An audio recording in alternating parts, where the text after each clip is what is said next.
They say the desert is a place where things go to die, a vast, kiln-dried expanse of silence where the sun acts as both judge and executioner.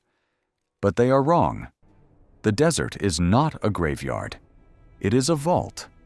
It hides the sins of the powerful and the sorrows of the broken, waiting for the wind to shift and the sand to give up its ghosts. For some, the desert is an end. For Rosa Delgado, it was a beginning that started with a shovel and ended with a throne of justice. Imagine a woman, her hands raw and bleeding, her throat a parched canyon of thirst, kneeling in the dust of a forgotten world. She had lost her home, her husband, and her name. All she had left was a buried secret and the heavy weight of a rifle. If you believe that the weak are destined to stay beneath the boots of the strong, then you haven't heard the story of the widow and the wagon. This is a journey of blood, silver, and of vengeance that waited 20 years to be born. Stick with me, because what she found beneath that sun-bleached tarp didn't just make her rich, it made her dangerous. The story of Rosa Delgado's transformation begins not in the golden light of wealth, but in the suffocating darkness of a fresh grave. The soil of the Arizona Territory was hard, unyielding, and indifferent to the tears of a 32-year-old woman. As Rosa shoveled the last of the dirt onto Miguel's pine casket, the silence of the ranch felt like a physical weight. Miguel had been a good man, a hard-working man.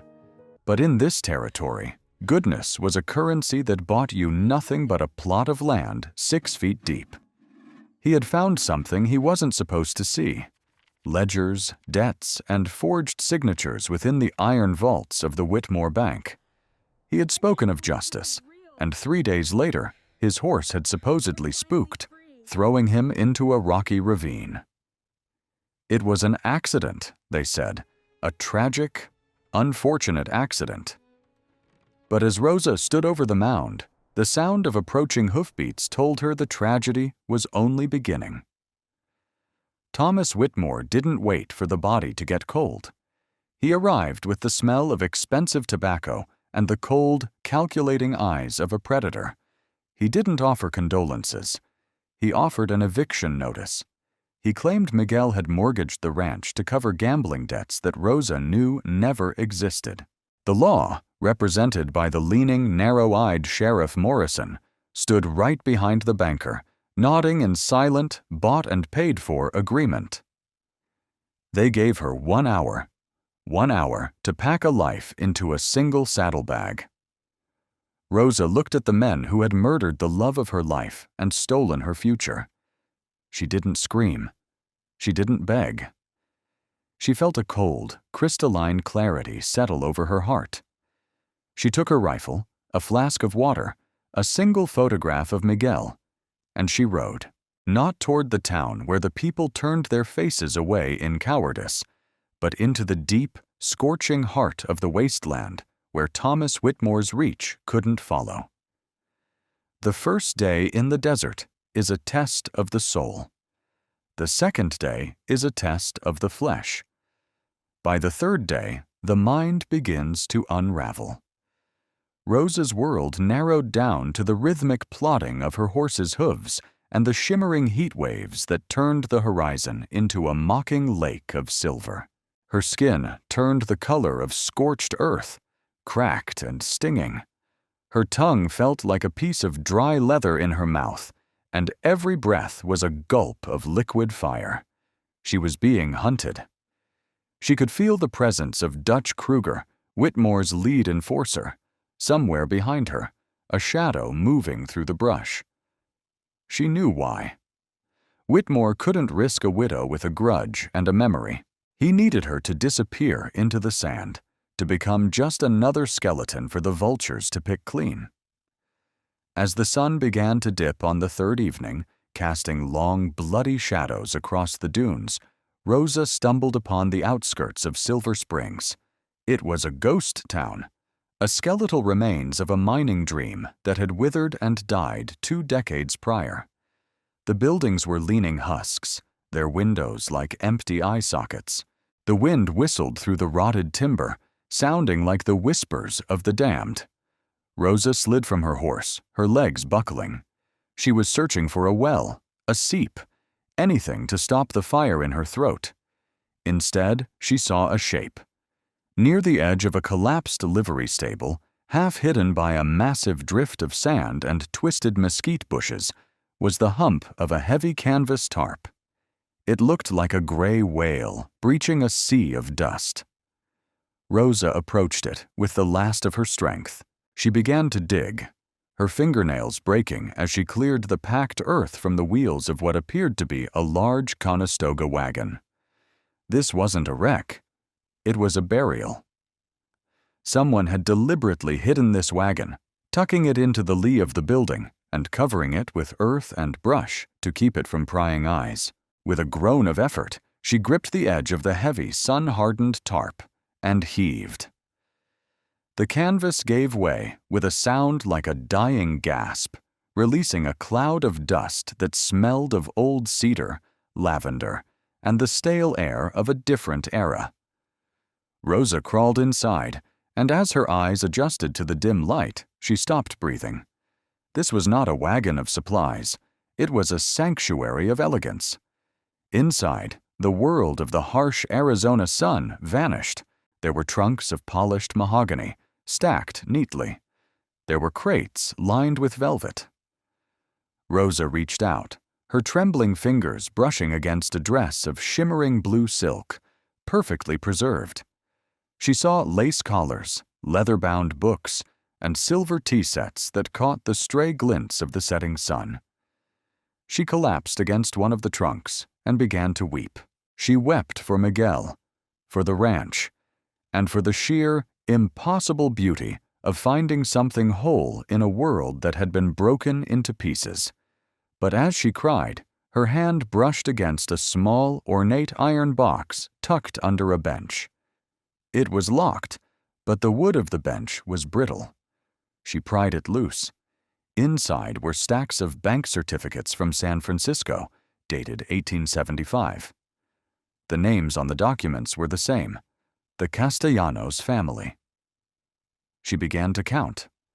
$1,000, $5,000, $9,000 in gold-backed notes. In 1895, this was a king's ransom, but it was the bottom of the box that held the true treasure, a thick, leather-bound diary and a bundle of yellowed newspaper clippings. Rosa opened the diary to the first page. The handwriting was elegant, belonging to a woman named Elena Castellanos. As Rosa read by the flickering light of a match, a story of horror began to emerge, a story that mirrored her own with terrifying precision. 20 years ago, the Castellanos family had been the wealthiest settlers in the region, owners of the Great Silver Vein. They were traveling to California to retire when they were ambushed. The newspapers spoke of unknown bandits, but Elena's diary told a different story. She wrote of a young, ambitious clerk named Thomas Whitmore who had handled their accounts. She wrote of his obsession with their land titles and his threats. The last entry was written in a trembling hand, dated the night of the massacre. "He is outside. I have hidden the wagon. If we do not make it, let this be our legacy. May whoever finds this use our strength to finish the war we could not win." Rosa sat in the silence of the wagon, the diary clutched to her chest. The wealth wasn't just money. It was a weapon. The Castellanos family hadn't been killed by ghosts. They had been murdered by the same man who had killed Miguel. The realization hit her like a physical blow. Thomas Whitmore hadn't built an empire. He had stolen one, brick by brick, body by body. The money in these trunks was the blood of the innocent, and Rosa realized that she was no longer a victim seeking refuge. She was the executor of a 20-year-old will. She was the ghost that Elena Castellanos had prayed for. With a newfound fire in her veins, Rosa began to explore the wagon more deeply. Beneath a false floorboard, she found a map, hand-drawn and precise. It showed the location of the original Castellanos claim, the Silver Heart Mine. It was located in a narrow canyon only a few miles from the ghost town, a place the locals avoided because of legends of bad luck. Rosa didn't believe in luck anymore. She believed in cold, hard steel and the weight of silver. The next morning, Rosa didn't head for the border. She headed for the canyon. She found the mine entrance hidden behind a curtain of falling shale. Inside, the walls didn't just sparkle, they glowed. Veins of pure, high-grade silver ran through the rock like the arteries of a titan. She was standing in the middle of a fortune that could buy the entire territory. But as she stood there, the sound of a stone rolling outside made her freeze. She extinguished her lantern, the darkness swallowing her whole. "She's in here somewhere," a voice rasped. It was Dutch Kruger. "The tracks lead right to the gap. Find the widow, and make sure she doesn't come back out. Whitmore wants this cleaned up by morning." Rosa pressed her back against the cold stone of the mine, her heart hammering against her ribs. She could hear the heavy boots of 5 men crunching on the gravel. They were close, so close she could smell the scent of cheap whiskey and unwashed wool. She realized then that she couldn't just hide. If she stayed in the shadows, she would die in them. She had to become the predator. She remembered the rifle she had brought from the ranch, and she remembered the tactical maps in the wagon. She knew this terrain now.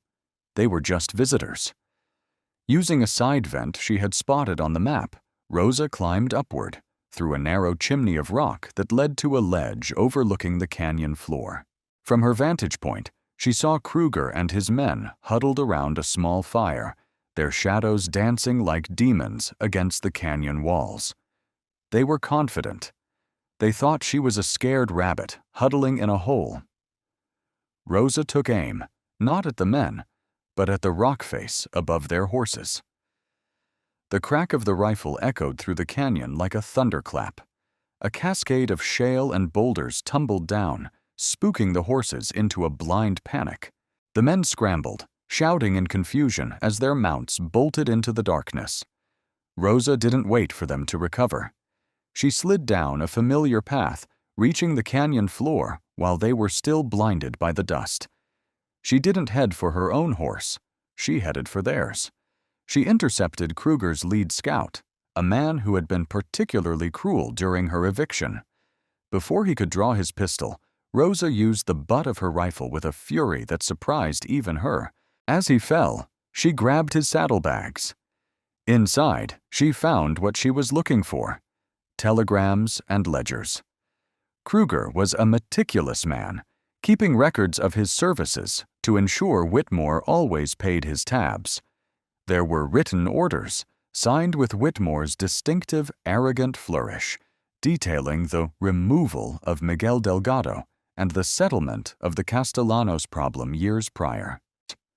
Rosa had the money, she had the silver, and now she had the confession. But a woman alone, even an armed one, couldn't take down a man who owned the bank, the sheriff, and the judge. She needed allies, men who couldn't be bought because they had already lost everything to the same system. She rode for Tucson, traveling by night and resting in the shadows by day, draped in the blue silk dress of Elena Castellanos, hidden under a rough traveler's cloak. She looked like a queen, disguised as a beggar. In Tucson, she found her first blade, William Foster. He was a deputy marshal, young, idealistic, and currently assigned to a desk because he had asked too many questions about Whitmore's land grabs. When Rosa walked into his office, she didn't ask for help. She laid the Castellanos diary and the stolen telegrams on his desk. "I'm not here to report a crime, Marshal," she said, her voice steady and low. "I'm here to give you the means to end a career. Thomas Whitmore thinks he is the law. I'm here to remind him that the law belongs to the people he buried." Foster looked at the documents, his face pale. "This is enough to hang him 10 times over, but we'll never get him to a courtroom. He has snipers on every roof in his town. The moment we move, he'll burn the original books and disappear." "Then we don't move with an army," Rosa replied, a cold smile touching her lips. "We move like thieves."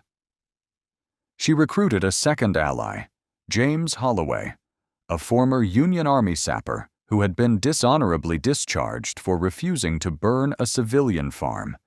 He was a man of silence and explosives, living in a shack on the edge of town. Together, the three of them planned the impossible: a heist on the Whitmore Bank, not to steal the gold. Rosa had plenty of that now, but to steal the truth. The night of the raid was moonless, the air thick with the scent of approaching rain. The town of Whitmore's namesake was asleep, but for the rhythmic pacing of the guards on the bank's balcony.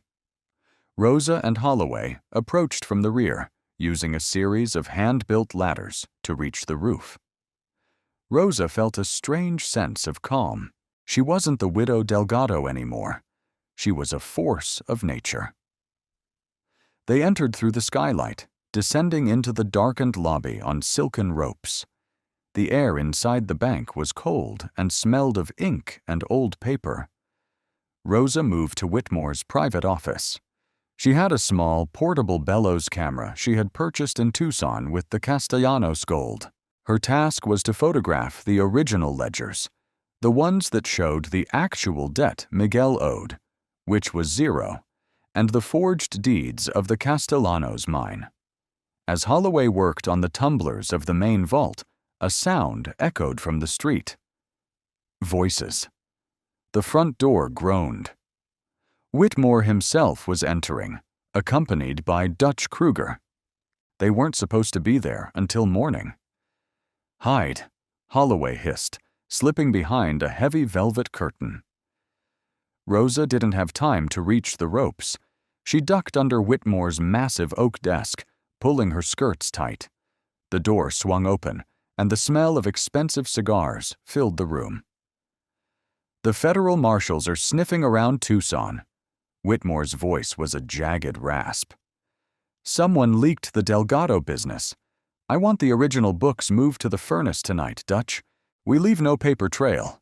Once the evidence is ash, we can deal with that bitch in the desert at our leisure." "She's dead, boss," Kruger grunted.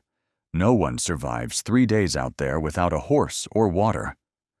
"I don't want probably," Whitmore snapped. "I want a body. Now get the keys." Rosa watched through the gap in the desk as Whitmore's polished boots moved inches from her face. Her hand was on the grip of her derringer, her breath held until her lungs burned.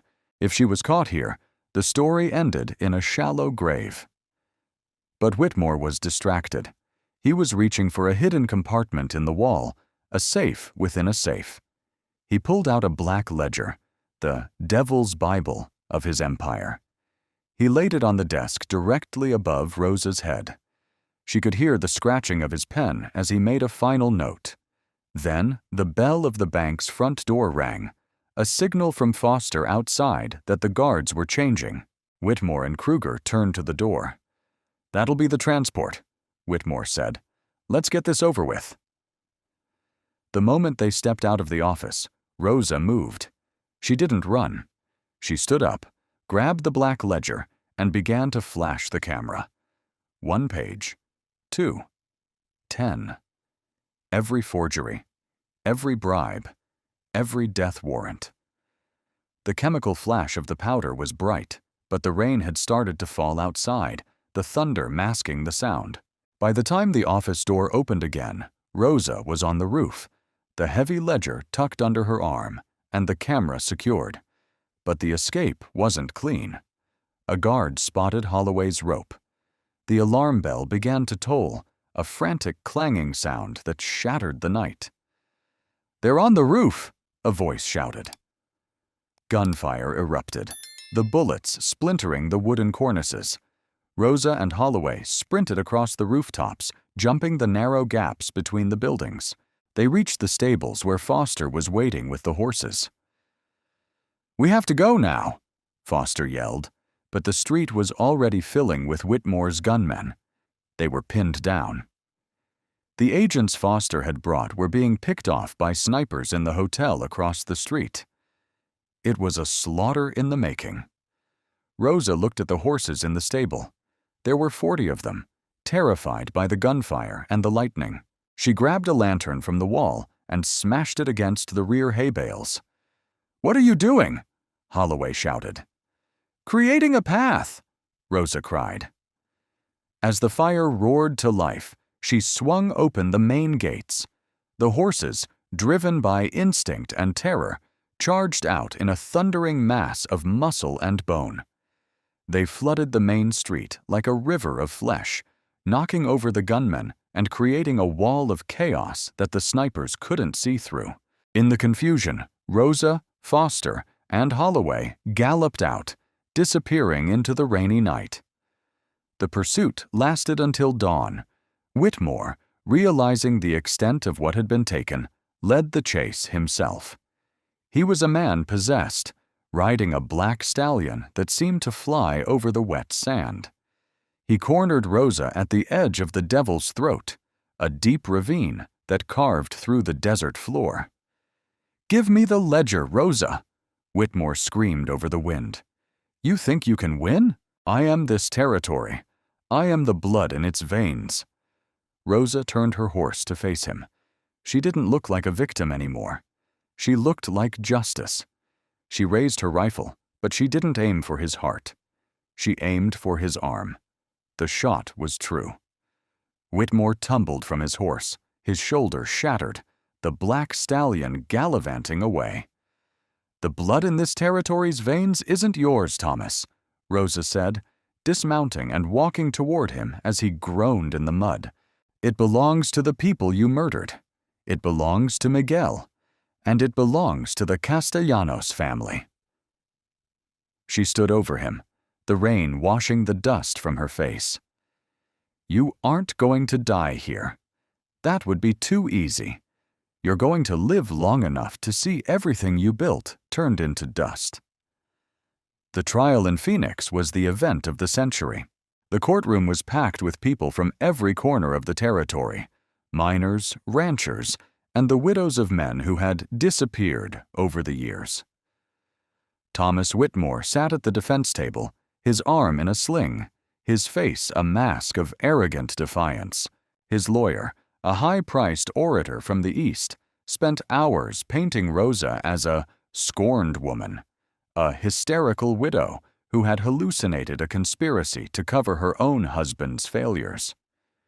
"This woman," the lawyer thundered, pointing a finger at Rosa, "is a thief and a fantasist. She claims to have found a wagon of gold. She claims my client is a murderer based on the scribblings of a dead woman from 20 years ago. It is a farce." The judge, a stern man named Wilson, looked at Rosa. "Mrs. Delgado, do you have anything to say to these charges?" Rosa stood up. She wasn't wearing the blue silk dress today. She was wearing a simple black morning gown, her hair pulled back, her eyes like flint. She didn't look at the judge. She looked at the audience. "I don't have words," she said clearly. "I have the truth." She produced the photographs from the bank heist. One by one, the images were passed to the jury. The room went silent as the members of the jury saw the forged signatures of their own neighbors. They saw the dates that didn't match and the payoffs to the sheriff and the local circuit judges. But the final blow came when Dutch Kruger was called to the stand. Rosa had made him a deal, his life for his testimony. Kruger, a man who knew the wind had changed, told everything. He described the night Miguel was pushed into the ravine. He described the night the Castellanos wagon was ambushed. He described how Whitmore had laughed as he burned the deeds. When the verdict was read, guilty on all counts, including first-degree murder, a cheer went up that could be heard for 3 blocks. Thomas Whitmore was sentenced to hang. He died not as a king, but as a coward, trembling on the gallows as the sun rose over the desert he had tried to steal. Rosa Delgado didn't take the silver and run to Europe. She didn't buy a mansion in San Francisco. Instead, she stayed. She used the $9,000 from the wagon and the millions from the Silver Heart Mine to establish the Castellanos Delgado Foundation. She built schools for the children of the miners. She built a sanctuary for widows, ensuring that no woman would ever be forced from her home by a man with a piece of paper and a lie. She married William Foster in a ceremony that the whole territory attended. It wasn't a marriage of convenience, but one of 2 souls who had looked into the darkness and decided to bring the light. Years later, when Rosa was 57 years old, she returned to the ghost town of Silver Springs. The town was no longer a ruin. It was a museum, a protected site. At its center, where the sand had once buried the hopes of a family, stood a structure of glass and stone. Inside, preserved for all to see, was the wagon. The blue silk dress was still there, draped over the trunk. The diary was displayed under glass, open to the page where Elena had prayed for a miracle. Rosa stood before the wagon, her hand resting on the cool glass. She thought about the woman she had been, the broken widow with bleeding hands, and she thought about the woman she had become. She realized that wealth isn't about the gold in the ground or the coins in a vault. True wealth is the ability to walk through the world and know that you have made it a little more just. The desert still whispers, you see, but it doesn't whisper of death anymore. It whispers of a woman who refused to be buried. It whispers that the things we hide in the sand, the love, the truth, the justice, will always find a way to the surface. So, if you ever find yourself lost in the heat, looking for a way out, remember Rosa. Remember that sometimes the thing you're running from is exactly what will give you the power to stand and fight. And if you find a buried wagon, don't just look for the gold. Look for the story. Because stories are the only things that truly live forever. If this story reminded you that the underdog always has a bite, then hit that like button and subscribe. We tell the stories that history tried to bury, and we make sure the truth gets told. Don't let your own story be covered by the sand. Stand up, speak out, and remember, justice is a long game, but it's the only one worth playing. See you in the next one.